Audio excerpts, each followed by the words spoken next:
26 नवंबर 2022 को web series सेविक release होती है। इस वेब सीरीज को इंडिया फौरन ही बैन कर देता है।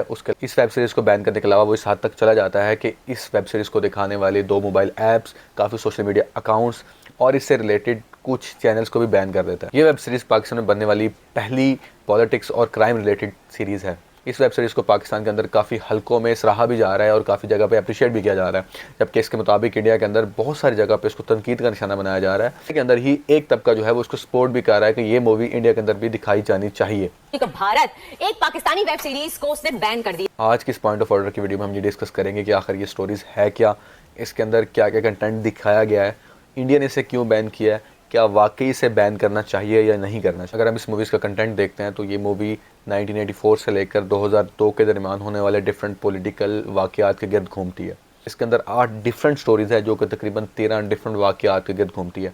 इसमें बाबरी मस्जिद, हेलमेट करके का कत्ल, फिर काफ़ी सहाफ़ियों की प्रोसिक्यूशन, फिर उसके अलावा 2001 और 2002 में होने वाले कुछ रात दंगे, और इसके अलावा 1948 से होते हुए 2022 तक तमाम सिख प्रोसिक्यूशन की कहानी को डिस्क्राइब किया जाता है। रीसेंट इंसिडेंट जैसे कि दीप सिद्धू की वफ़ात और उसको कत्ल करना जो है, उसके ऊपर भी स्टोरी के अंदर एक एपिसोड बनाई गई। इस मूवी के अंदर 5 बेहतरीन किरदार अपनाए गए हैं। सबसे पहले तो पाकिस्तान के मशहूर एक्टर मोहसिन अब्बास हैदर को दीप सिद्धू की शक्ल में दिखाया गया है। दीप सिद्धू एक इंडियन एक्टर और लॉयर थे। इसके अलावा उन्होंने अपनी ऑर्गेनाइजेशन वारिस पंजाब भी बनाई थी। इस ऑर्गेनाइजेशन के अंदर से कौमी योद्धा का खिताब भी मिल चुका है।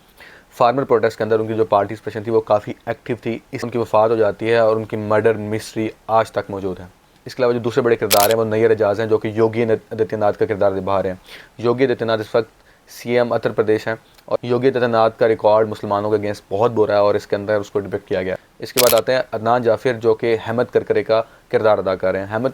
हेमंत करकरे वही पुलिस ऑफिसर हैं जिन्होंने प्रज्ञा ठाकुर और लेफ्टिनेंट कर्नल पुरोहित प्रसाद का रैकेट जो है वो ब्रेक किया था, जो कि मेलागांव बम्बिंग के अंदर इन्वॉल्व थे, और उनके मिस्टीरियस कत्ल के बाद इन दोनों को छोड़ दिया गया और माशाल्लाह से आज के दिन दोनों किसी न किसी पोस्ट के अंदर मौजूद हैं। इसके अलावा हाजरा जमीन गौरी लंकेश का किरदार अदा करते नज़र आती हैं, जो कि एक सहाफ़ी थी जिनको हिंदुत्व की तरफ से 2017 में मार दिया गया था, क्योंकि उन्होंने काफ़ी हद तक हिंदुत्व के बारे में लिखा था और उन्होंने ऑब्नॉक्शियस स्नेक का वर्ड भी इस्तेमाल। ज़ीशान नवीद भट्टी पुरोहित प्रसाद का किरदार अदा करते नज़र आते हैं, जो कि एक आर्मी पुलिस ऑफिशियल थे, जिन्होंने इस बात भी की कन्फेशन भी की थी कि उन्होंने आर्मी के डेपो से RDX उठाया था और इसके बाद वही RDX जो है वो समझौता एक्सप्रेस और मालागांव बम्बिंग के अंदर इस्तेमाल किया गया था। अब इस तमाम सियासी हकीकतों के बावजूद और इंडिया जो कि अपने आप को पोस्ट करती है कि वो एक लिबरल डेमोक्रेसी है और कॉइन की दोनों साइड देखने पर बिलीव करती है, उन्होंने इस मूवी को बैन कर दिया। इंडिया की तरफ से IT रूल 2021 का इस्तेमाल करते हुए 3 चीज़ों को बेस बनाया गया। पहली चीज़ तो ये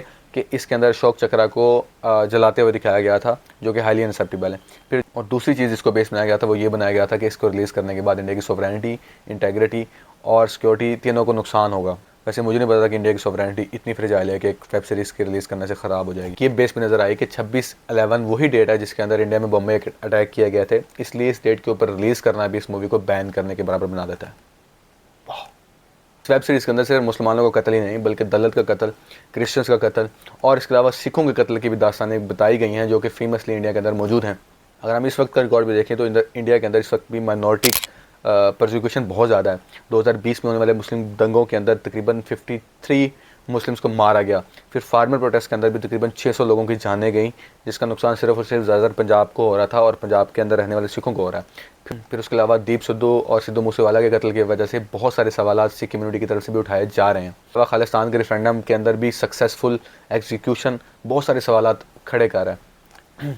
खालिस्तान के ऊपर मेरी ये वीडियो मौजूद है, अगर आप ये देखना चाहते हैं तो नीचे लिंक दिया गया। वीडियो के इख्तिताम में मैं यही कहना चाहूँगा कि जहाँ पर एक तरफ कश्मीर फाइल जैसी मूवीज़ रिलीज़ की गई हैं जिसके अंदर सीधा प्रोपेगेंडा है मुस्लिम्स के अगेंस्ट, वहाँ पर एक हिस्टोरिकली एक्यूरेट वेब सीरीज़ को भी रिलीज़ करना चाहिए। और अपनी तरफ से अगर इंडिया लिबरल है तो इंडिया को चाहिए कि इस तरह की मूवीज़ को रिलीज़ करने की इजाज़त दे, ताकि लोगों के अंदर ये स्टोरीज़ भी नज़र आएँ और लोगों के अंदर ये चेहरा भी नज़र आए और ये पार्ट ऑफ हिस्ट्री भी जो है वो सेफ़ रखा जा सके कि माइनॉरिटीज़ की तरफ से जो ज़िंदगी गुजारना है वो कैसे है। एक मेजॉरिटी को माइनॉरिटी का क्राइटेरिया भी देखना चाहिए और उसकी ज़िंदगी के एक्सपीरियंस को भी सुनना और समझना चाहिए।